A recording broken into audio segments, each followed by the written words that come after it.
Entrée Express Canada, attention aux arnaques. Voici un guide total pour ceux qui veulent le faire eux-mêmes.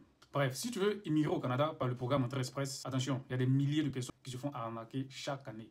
Mais le bon côté, c'est que tu peux faire toutes les démarches toi-même, directement sur le site officiel du gouvernement canadien sans payer quoi que ce soit à quelqu'un. Pour ceux qui ne le savent pas, le programme Entrée Express est un système utilisé par l'immigration canadienne, l'IRCC, pour sélectionner les travailleurs qualifiés hors du Canada. Tu n'as besoin d'aucun agent d'immigration, d'aucun contact à l'ambassade et surtout, personne ne peut te garantir une sélection contre de l'argent. Voici comment ça se passe vraiment. 1.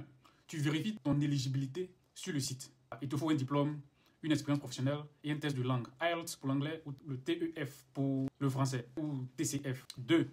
Tu crées ton profil en ligne sur le site officiel du gouvernement canadien, canada.ca. 3. Ton profil obtient un score CRS selon ton âge, ton niveau d'études, ton expérience professionnelle et ta maîtrise des langues.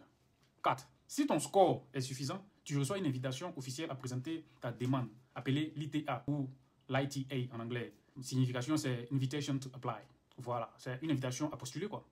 Et attention, c'est le gouvernement canadien qui t'envoie cette invitation, pas un agent quelconque d'immigration. Tu la reçois dans ton compte officiel Entrée Express, jamais par un email direct. L'IRCC peut t'envoyer un simple email d'alerte disant, par exemple, bonjour monsieur, vous avez un nouveau message dans votre compte IRCC, connectez-vous pour le consulter. C'est tout.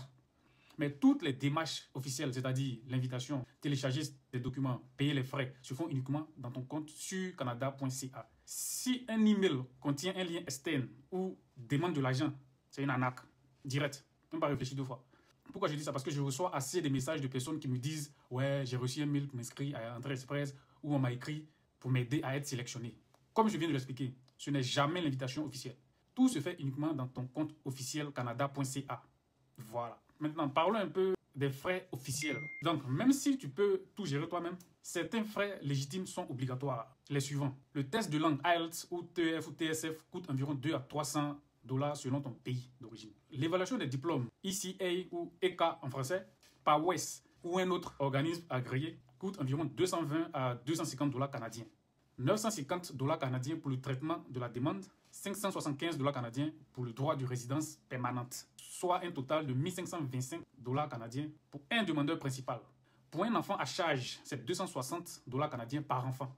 Les frais de biométrie coûtent environ 85 $ canadiens par personne, ou un maximum de 170 $ canadiens pour une famille. La visite médicale et le certificat de police coûtent généralement entre 50 et 200 $ américains selon ton pays. Tous ces paiements se font uniquement via le système officiel IRCC. Ils payent sur le site officiel du gouvernement canadien. Jamais par un lien envoyé par un tel ou un tel, par mail ou par un agent. Maintenant, parlons des arnaques fréquentes. 1. Des agents qui te permettent une sélection rapide contre de l'argent. Faux. Des sites qui ressemblent à canada.ca, mais qui se terminent par .org, .visa, .etc. C'est le connerie en fait. Des fausses offres d'emploi avec visa garantie. Donc, pour te protéger, vérifie toujours que le site se termine par .gc.ca. C'est le domaine officiel du gouvernement canadien. Bon, en gros, le programme Entrée Express, c'est réel, c'est sérieux et c'est transparent. Tu peux tout faire toi-même sans intermédiaire. Maintenant, si toi-même tu trouves la procédure difficile et complexe et que tu souhaites qu'une agence, une personne prenne de son temps et de son énergie pour t'assister, ça c'est un autre cas. Tu seras obligé de payer leur service, ça c'est clair. Voilà, personne ne va travailler pour toi cadeau. Donc, si tu veux le faire toi-même, ce que tu dois investir, c'est du temps, de la préparation et un bon niveau en anglais ou en français, selon la province du Canada où tu veux partir. Merci.